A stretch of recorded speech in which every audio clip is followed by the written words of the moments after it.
आणि आदिमायेच्या कृपानं पृथ्वीवर फार सुधारणा केली आहे, परंतु आजही मानसप्राण नग्नावस्थेत फिरत आहे. त्यांना शरीर झापण्याकरता ऊन, वारा, पाऊस पासून आणि लज्जा झापण्याकरता वस्त्राची आवश्यकता आहे. श्री शंकराचे बोलणे ऐकून आदिमायेला खूप आनंद झाला. आदिमायेने शिवशंकर यांनाच आज्ञा केली, तुम्हीच हे काम करावे.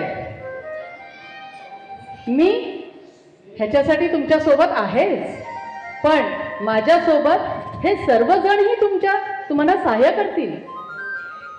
शंकरा, तुम्ही एक असा पुत्र निर्माण करावा जो वस्त्रकलेमध्ये व विविध गुणांनी निपुण असेल. गरीब श्रीमंत सर्वांना समदृष्टीने बघेल. तो विनम्र असेल. जेवढी गरज अन्नदात्याची आहे तेवढीच गरज वस्त्रदात्याची पण आहे. आदिमायेची ही कल्पना सर्व देवांना आवडली. माता पार्वती श्री शंकरांना म्हणाले, जगाची फार मोठी गरज पूर्ण करणारा कलाकार तुम्ही निर्माण करणार आहात. त्यावर माझाही मातृत्वतेचा आपलेपणाचा अधिकार राहणार आहे. असे सांगून हर्ष व आनंदाने सर्व देवांनी श्री शंकरांना पाठिंबा दिला.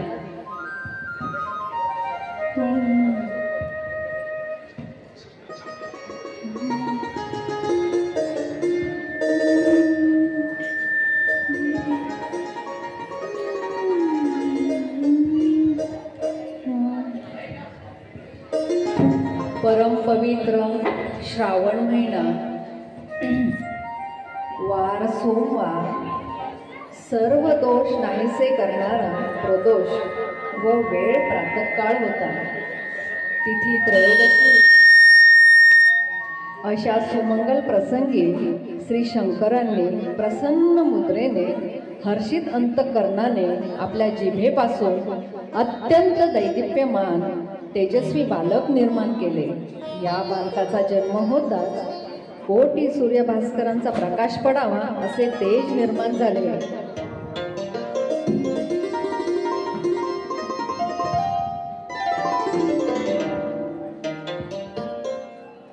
अशा प्रकारे भगवान श्री जीवेश्वरांचा जन्म झाला.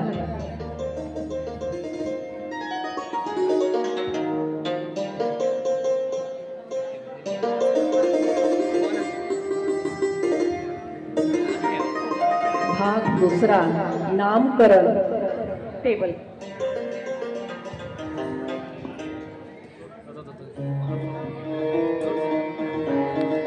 एकच अजून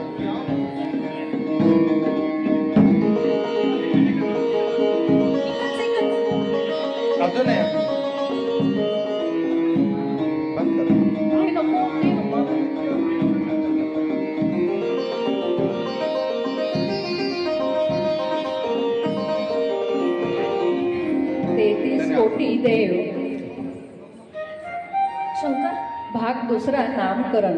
33 कोटी देव श्री जीवेश्वरांच्या बारशाला हजर होते. सिंहासनावर आदिमाया विराजमान झाल्या होत्या. समोर पंचरत्नांनी मडवलेला पाळणा बांधला होता. पाळण्यात जीवेश्वरांना बसवण्यात आले होते. सुवासिनी म्हणून सावित्री पार्वती पाळणा हलवत आहे.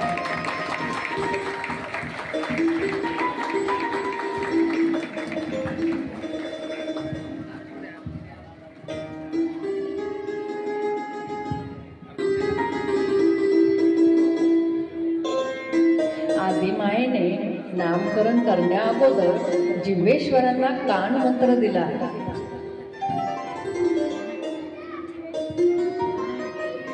बाळा, मी तुला कान मंत्र देते. तुझा जन्म सर्वांना वस्त्र पुरवण्यासाठी झालेला आहे. ह्या कामात कधीही खंड पडू देऊ नकोस. गोर गरीब श्रीमंत सर्वांनाही समदृष्टीने वस्त्र दे.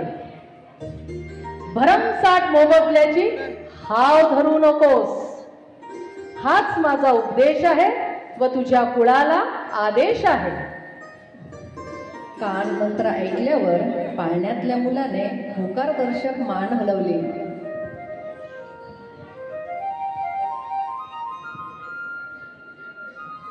आता मी तुझे नाव ठेवते. मी ह्या बालकाचे नाव साळी. मी ह्याचे नाव साळी ठेवते. का? तर ह्याचा जन्म सर्वांना वस्त्र पुरवण्यासाठी झालेला आहे व त्याच्या कुळाचा लज्जा रक्षणासाठी झालेला आहे. म्हणून ह्याचे नाव साळी.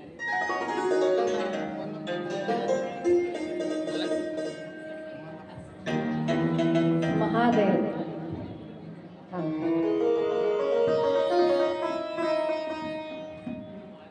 हा माझा मुलगा आहे. मी पण याचं नाव ठेवू इच्छित आहो. याचं नाव मी स्वकुळ ठेवत आहे. याचं नाव स्वकुळ ठेवत आहे. म्हणजे हा स्वकुळाला मानवला वस्त्र पुरवणार आहे. त्याकरता याचं नाव मी स्वकुळ ठेवत आहे. स्वकुळ. ब्रह्मदेव.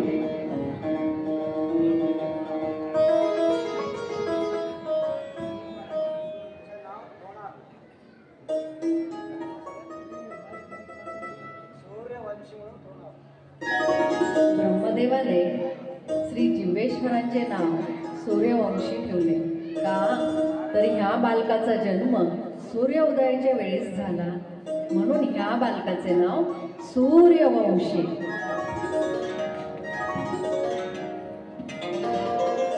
माता पार्वती.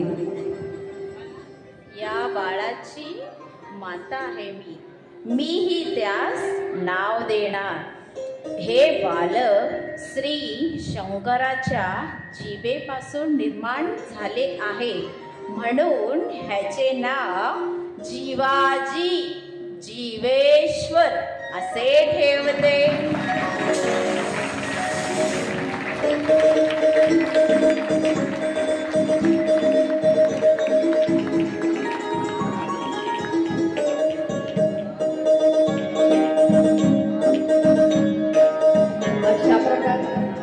अशा प्रकारे आदिमायेने जीवेश्वरांचे नाव साळी ठेवले. महादेवाने स्वकुळ असे ठेवले. ब्रह्मदेवाने सूर्यवंशी असे ठेवले व माता पार्वतीने जिव्हाजी म्हणजेच जिव्हेश्वर. का?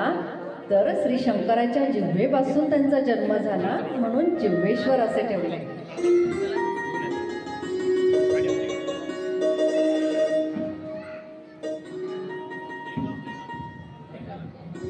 अशा रीतीने नामकरण विधी संपन्न झाला. म्हणून संपूर्ण भारतात श्रावण शुद्ध त्रयोदशी या दिवशी भगवान श्री जीवेश्वर जयंती साजरी केली जाते. अशा प्रकारे भगवान श्री जीवेश्वरांचा नामकरण सोहळा मोठ्या उत्साहात व आनंदात पार पडला.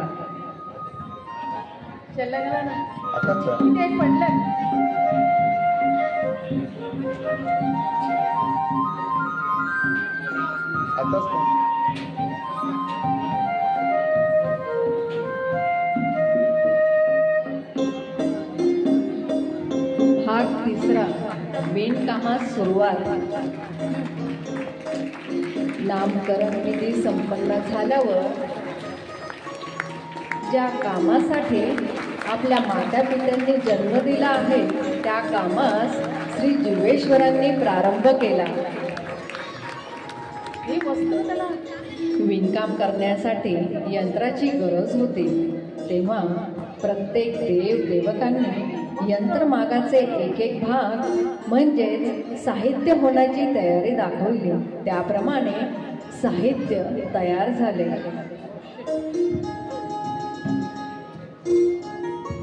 अशा प्रकारे श्री जीवेश्वरांनी सर्व देवांच्या सहकार्य व आशीर्वादाने पहिला पितांबर विणून तयार केला.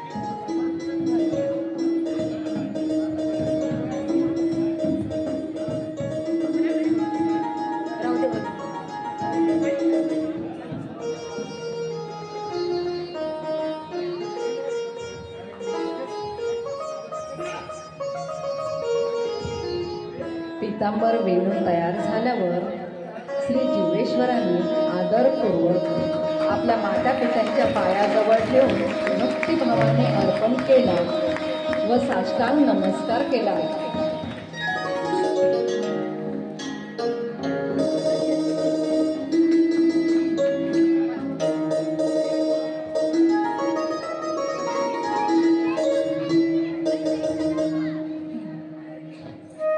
श्री जीवेश्वरांनी विणलेला पहिला पितांबर घेऊन शिव पार्वती आदिमायेकडे गेले.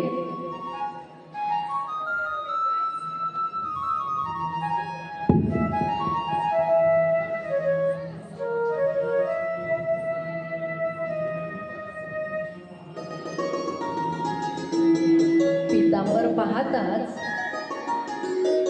आदिमायेला खूप आनंद झाला.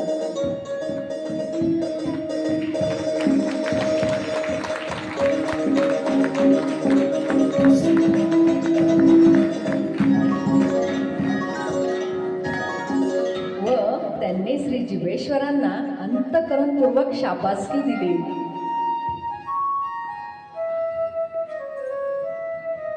पार्वती, एक माता असते जी आपल्या मुलाला संस्कार देते, यथायोग्य शिक्षण देते. म्हणून हा पहिला पितांबर माता म्हणून तूच धारण करावा, हा तुझा मान आहे.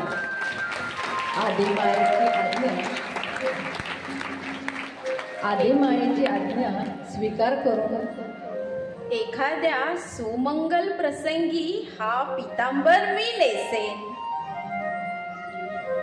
पार्वती, एका मातेसाठी सुमंगल प्रसंग म्हणजेच आपल्या मुलाचा विवाह असतो.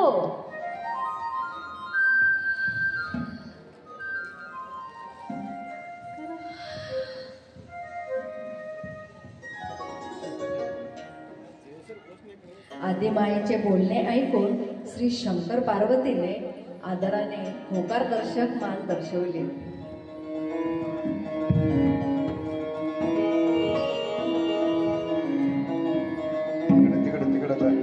अशा प्रकारे श्री जीवेश्वरांनी विणकामास सुरुवात केली.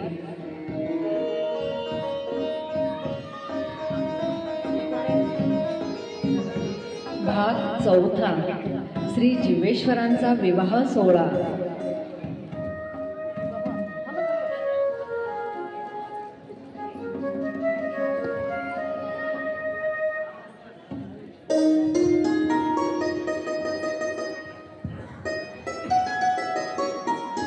आदिमायेने त्वरित ब्रह्मदेवास बोलावून पार्वतीचे मनोगत सांगितले.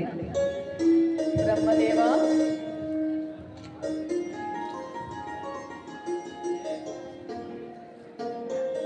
ब्रह्मदेवा, शिवपार्वतीचे पुत्र जीवेश्वर हे विवाहयोग्य झाले आहे. त्यांच्यासाठी वधू निर्माण करण्यासाठी मी तुम्हाला आज्ञा देते. ब्रह्मदेव, जशी आपली आज्ञा माते असे म्हणून ब्रह्मदेवाने आदिमायेची आज्ञा स्वीकार केली व तेजस्वी कन्येची निर्मिती झाली.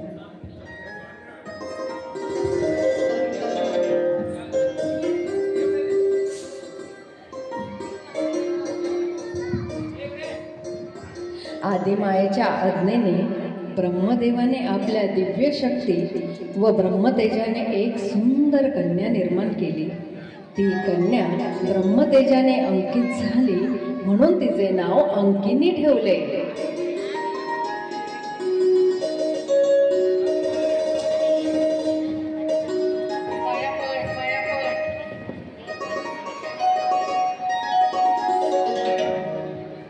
देवी अंकिनी तपस्विनी असल्याने भक्ती व साधना यांची शिकवण देते.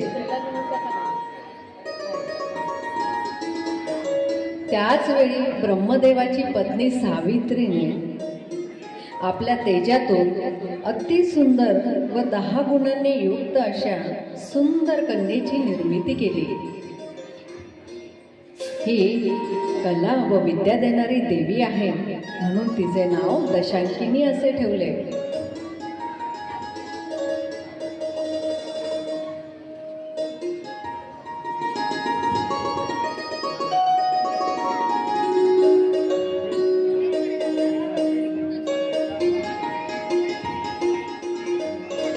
या दोन्ही तेजस्विनी कन्या घेऊन ब्रह्मदेव व सावित्री आदिमायेकडे गेले.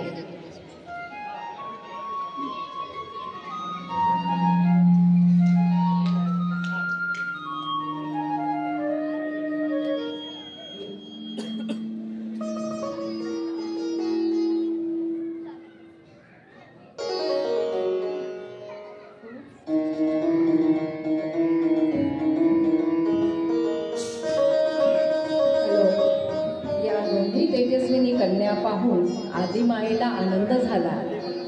त्यांनी दोन्ही कन्येचा विवाह श्री जीवेश्वर यांच्यासोबत लावण्याचे नियोजन केले.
चंद्र सूर्याने आकाशाचा मंडप घातला होता.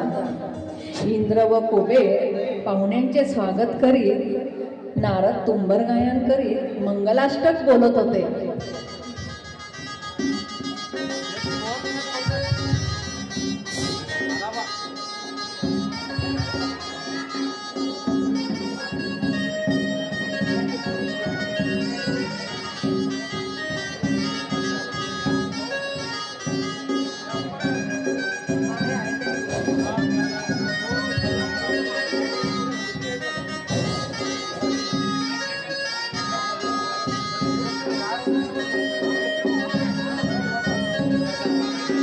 शुभमंगल सावधान सुमूर्ते सावधान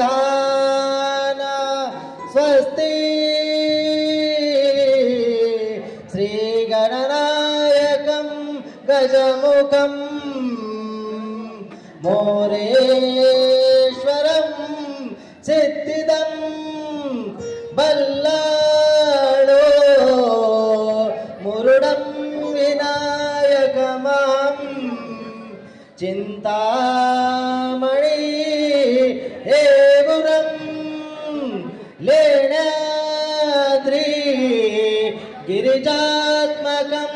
सुवरदा विघ्नेश्वर ओझर ग्रामो रांझण संस्थितो गणपती कुर्यात् सदा मंगलम शुभमंगल सावधान विष्णुला कमला शिवा श्रीगिरिजा कृष्णा जची रुक्मिणी सिंधुला सरिता तरु शिलतिका चंद्राची रोहिणी रामसी जनकात्मजा प्रियजशी सावित्री सत्यव्रता तैशी ही वधू साजिरे वरितसे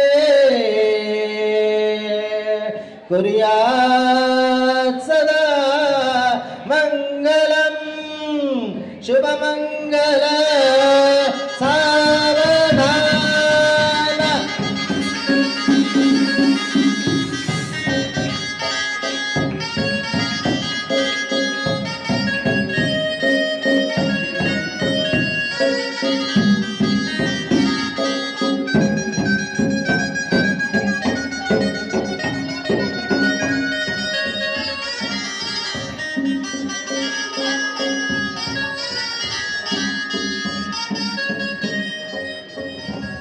अशा प्रकारे माघ शुद्ध द्वादशी या मुहूर्तावर श्री जीवेश्वर यांचा विवाह माता अंकिनी व माता दशांकिनी यांच्याबरोबर संपन्न झाला. ब्रह्मदेवाने श्री जावई यांना वेद आंदन दिले.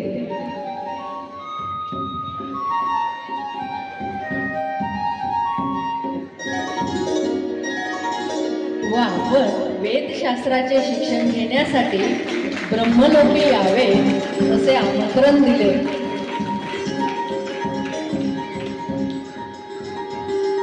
त्यानंतर श्री जीवेश्वर यांनी आपले सांसारिक जीवन सुरू केले.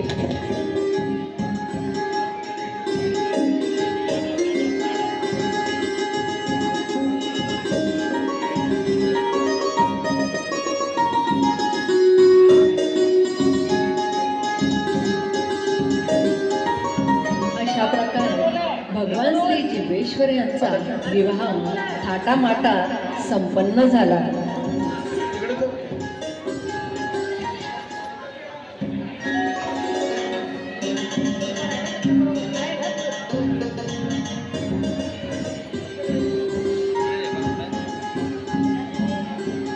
ब्रह्मदेवाने जे वेद आंदन श्री जीवेश्वरांना लग्नामध्ये दिले होते आहेर म्हणून, ते शिकावे की नाही यासाठी ते आज्ञा मागण्यासाठी भगवान श्री शंकर व पार्वती यांच्याकडे गेले.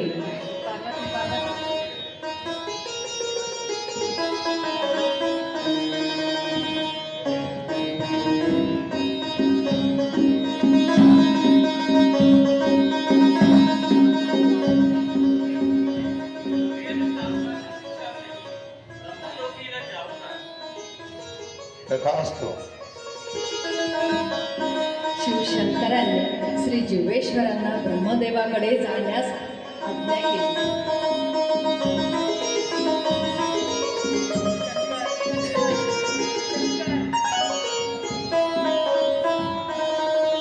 ब्रह्मलोकी गेल्यावर ब्रह्मदेवाने प्रसन्न होऊन त्यांना वेदशास्त्राचे शिक्षण देण्यासाठी सुकर्मा पंडितास नियुक्त केले.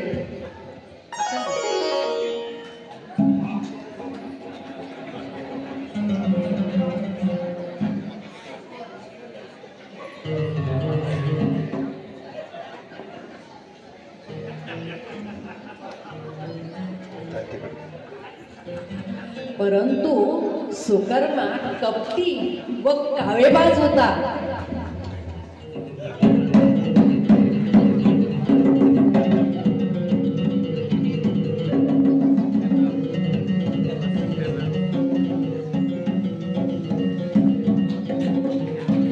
त्यांनी जीवेश्वरांना वेद शिकवण्यास टाळाटाळ केली. त्याने आपले जानवे तोडून व अंगावर मारल्याच्या खुणा करून ब्रह्मदेवाजवळ तक्रार केली.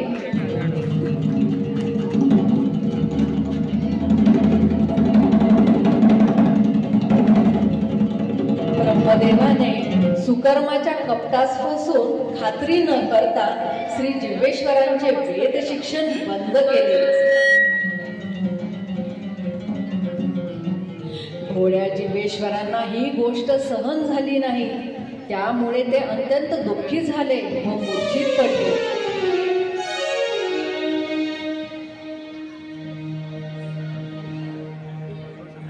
ही बातमी कैलासावर शिवशंकरांना समजली. शिवशंकर त्रिशूळ घेऊन ब्रह्मलोकी आले. ब्रह्मलोकात पळापळ सुरू झाली.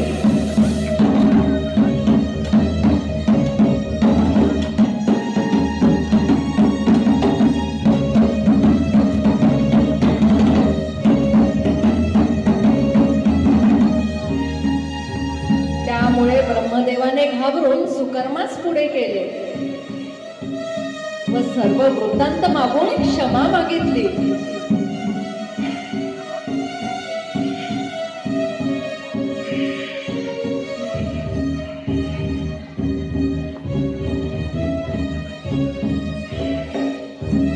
शिवशंकरांनी श्री जीवेश्वरांना सावध केले.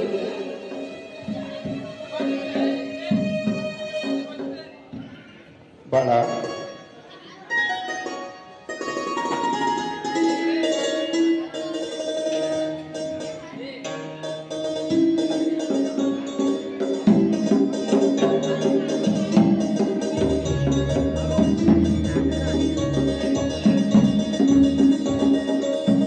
आणि ब्रह्मदेवात श्राप दिला. ब्रह्मदेव शाप देतो, तुमचा हा वेद राक्षस चोरून नेतील.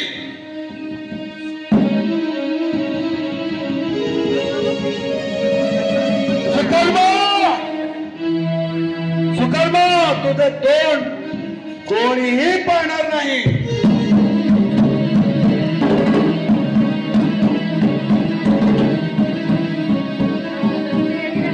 त्यानंतर श्री जीवेश्वरांना शिवशंकरांनी कैलासावर नेऊन गुरुमंत्र दिला व स्वतः वेदशास्त्राचे शिक्षण दिले आणि भविष्य काळासाठी युद्धकलेचे तसेच अस्त्रशस्त्र यांचे शिक्षण दिले. अशा प्रकारे श्री जीवेश्वरांचे वेद शिक्षण शिवशंकरांनी कैलासावरच पूर्ण केले.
भगवान श्री जीवेश्वर यांचा वंश विस्तार.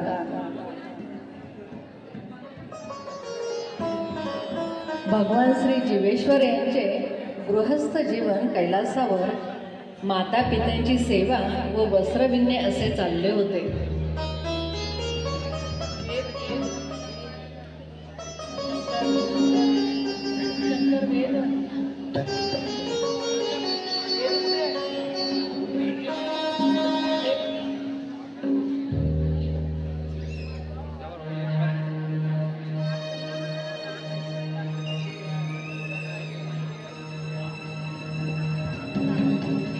माता अंकिनी व माता दशांकिनी त्यांना सर्व प्रकारची मदत करीत पत्नी धर्म निभावत होत्या.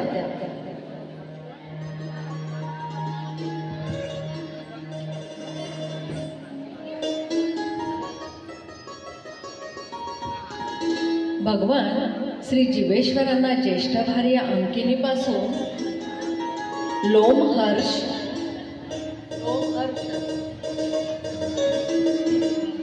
चंद्रका, क्षेत्रफळ व पार्श्वनाथ अशी 4 पुत्र निमजतात.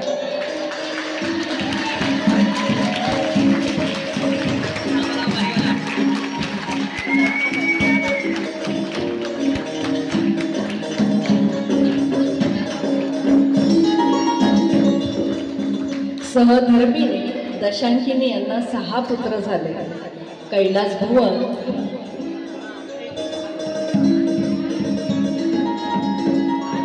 सनातन,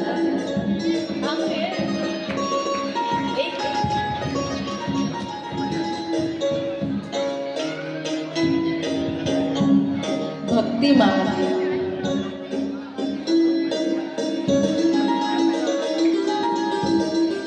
पर्वकाळ,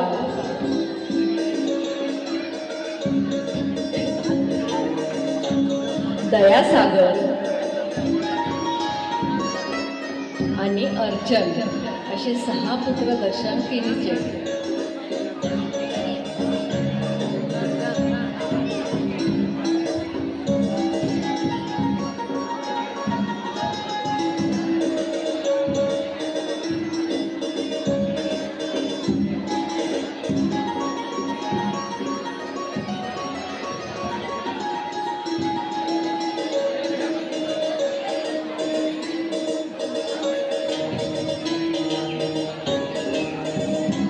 माता अंकिनीचे 4ही पुत्र हे शेवटपर्यंत गुरुसेवा करीत ब्रह्मचारी राहतात.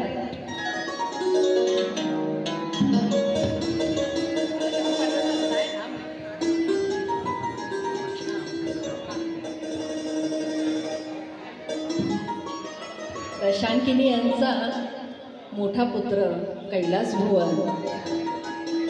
स्वर्गाधिपती इंद्राने भगवान श्री जीवेश्वरांचे पुत्र कैलास भुवन यास अमरगणांच्या करिता वस्त्र विणणारे म्हणून स्वर्गलोकी नेले. इंद्राचा शिष्य माळव देशाचा राजा सुभानू इंद्रभवनास गेला होता. त्यांनी कैलास भुवनाने विणलेल्या तनमचित्त आकर्षक वस्त्राने पाहिली. अतिशय प्रभावित होऊन माळवाधिपतीने परत येतेवेळी आपल्याबरोबर कैलास भुवनास नेले. कैलास भुवनाची मुले मात्र स्वर्गातच राहिली. माळो देशातील कैलास भुवनाच्या वंशजांना आज आहेर साळी म्हणून ओळखले जातात. अशा प्रकारे कैलास भुवन हा इंद्राकडे राहिला.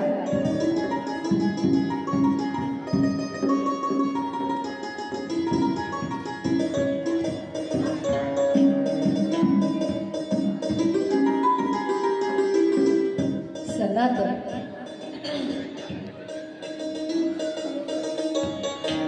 भगवान श्री जीवेश्वरांचे दुसरे पुत्र सनातन यास श्री नारायणांनी वैकुंठ लोकास नेले. बागरान देशाच्या चित्तवृत्ती राजाने महाविष्णूंची आराधना केली व सनातन यास आपल्याबरोबर बागरान देशास पाठवावे म्हणून प्रार्थना केली. महाविष्णूंनी प्रसन्न होऊन सनातन यास बागरान देशात जाण्याची अनुमती दिली. बागरान देशातील वंशजांना तेथील जनता बागडान साळी किंवा सनातन साळी असे म्हणतात. अशा प्रकारे सनातन हा श्री विष्णू यांच्याकडे राहिला.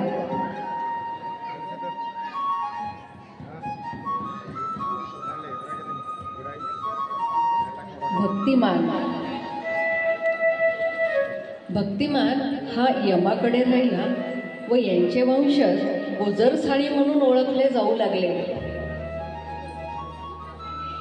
पर्वकाळ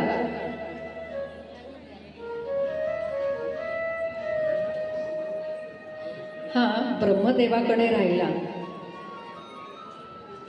त्यास शुद्ध साळी म्हणून त्यांचे वंशज ओळखले जाऊ लागले. दयासागर हा कैलासावर राहिला. त्यांचे वंशज स्वकुळ साळी म्हणून ओळखले जाऊ लागले.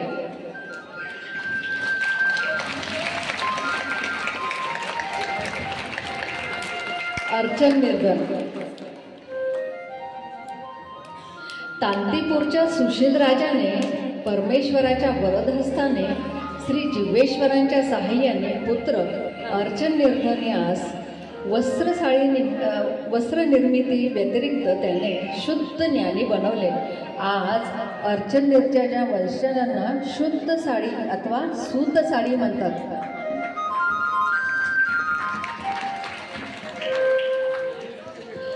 कैलास भुवन यांचा पुत्र निरोधन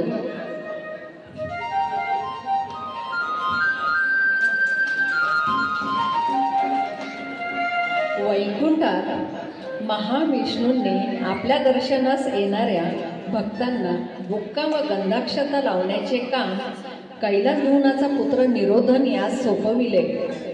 म्हणून निरोधनाचे वंशज तिकडे साडी म्हणून ओळखले जाऊ लागले.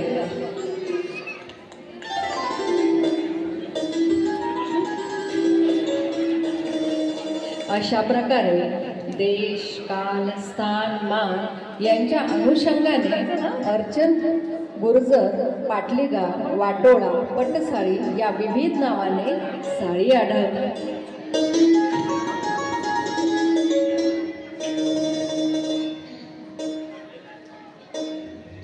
स्वकुळ साळी समाजाचे आराध्य दैवत भगवान श्री जिवेश्वर यांचे गोत्र हे सूर्यवंशी आहे. गोत्र परिचय गोत्र सूर्यवंशी, शाखा कैलास, देव महादेव शंकर, देव अंबा, फूल झेंडू किंवा गुलाब, दिवस सोमवार.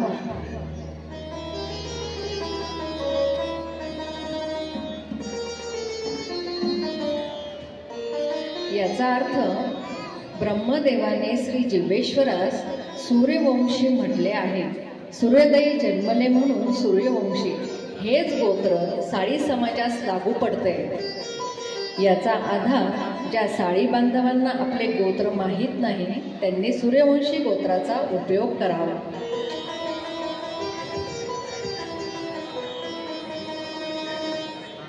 देवाच्या लज्जारक्षणार्थ वस्त्र निर्मितीचे कार्य सर्वजण सुखावे सर्वजण हिताय करी भगवान श्री जिवेश्वरांनी आपले दिव्य जीवन कार्य समर्पित केले. त्यांचे स्मरण आम्हास पूर्णदायी ठरते.